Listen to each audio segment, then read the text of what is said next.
Well, I think when I was, I thought I was strong, but I wasn't strong enough. But I am now. I think doing Latino Gay Pride in Kansas City for 8 years, I love party, I love event, I love community service. That's one of the things that a family, I don't know how to say it in English, that my grandmom and my mom teach us Yep. to help others the way you can, That's right. the way you can, and don't wait anything back. You know, don't expect anything back. So I say, why not do Latino Gay Pride? But let me tell the beginning what I did Latino Gay Pride, because I was doing working for this fabulous organization. It's called Good Samaritan Project.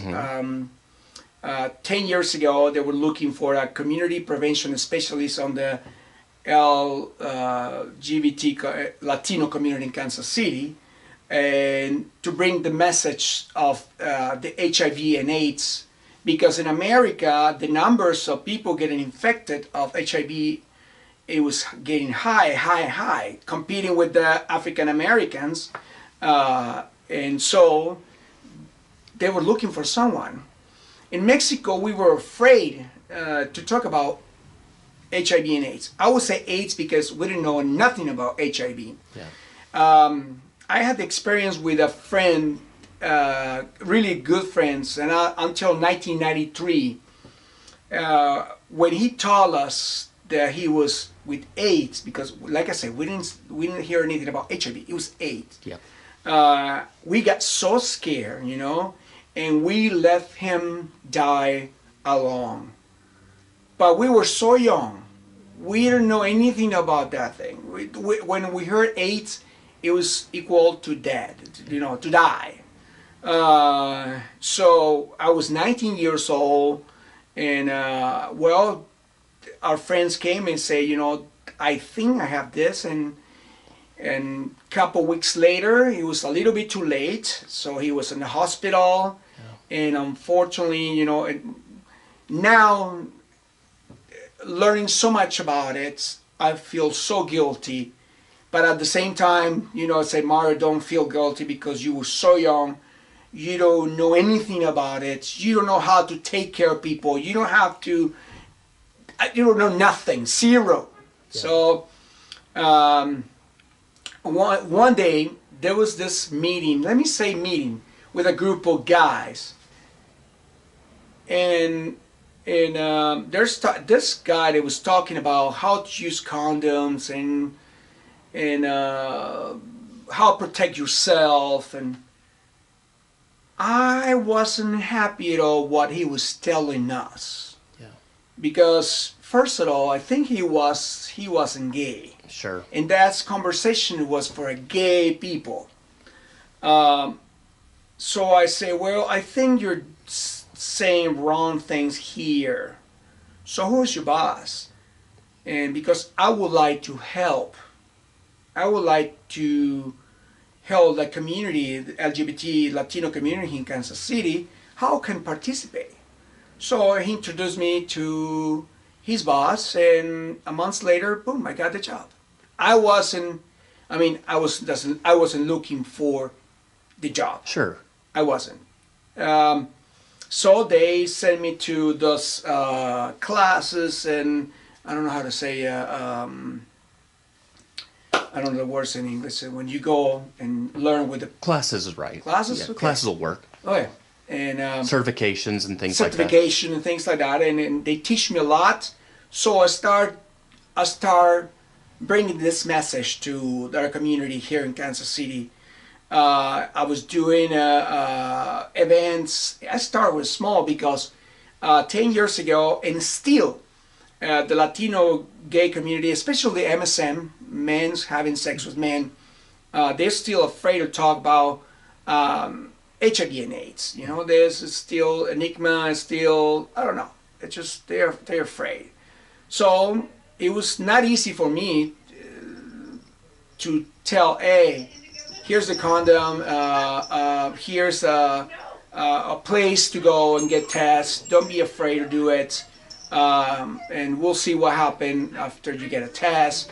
Now, have you seen medications and all this new meth that's in the market now, Yeah. helping, protecting people, but still we have to bring this message to the rest, the new generation. Hey guys, the HIV/AIDS is there. It's not done yet. It's not gone.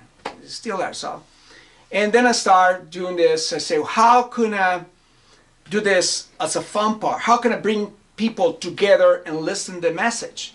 So okay, why not? I saw Gay Pride in Kansas City, but what I saw in Kansas City Pride was like no Latinos participating on the festival, and if it was time for them, it was like 5 minutes, and on stage just a dance and a musical number, and that's it for 3 days. But I don't see there how to do my job at the time, because I said, well, no, it's no chance to speak, not say to tell people, hey, there's condom, there is a place to get tests, there's medication, there's service, that everything. So I say, why not? Let's celebrate the way we celebrate our culture.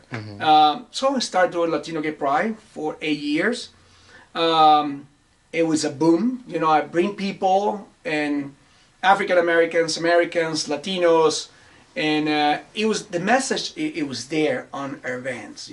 All the time, the prevention, to get tests, but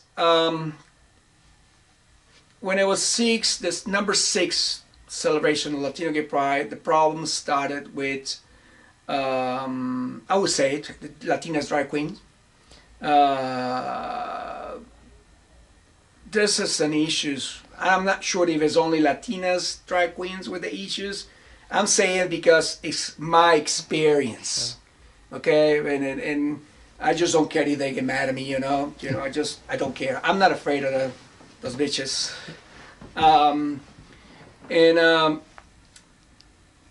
It was disappointed because they changed things. It was jealousy. It was envidia. I don't know how I said envidia. It's just bad feeling, And I was working so hard. I'm not trying to the victim that I'm at the Sure. victim of the. Or sounds dramatic, but I worked so hard, and I was like sacrifice. I was got so much judged for people for Latinos community. Latinos, the gay Latinos live in Kansas City, so I get tired about it, because if you don't appreciate what people do for you, the people give their time for you, they try to find a way to help you. If you don't appreciate, so it's no reason to do more things for us. So, but I get depressed for 2 years after that. I mean, because it was hard for me seeing my community. I'm not gonna say all of them, but a big group, a number of people, the Latinos in Kansas City, the gay Latinos, start attacking me. So I get a little down, depressed for 2 years, and they changed my life, but that helped me to grow up a lot. That a song say, what doesn't kill you make you stronger. Yeah. So here I am again. I'm still planning to do more events, and I'm ready, and I know now how to deal with that kind of people.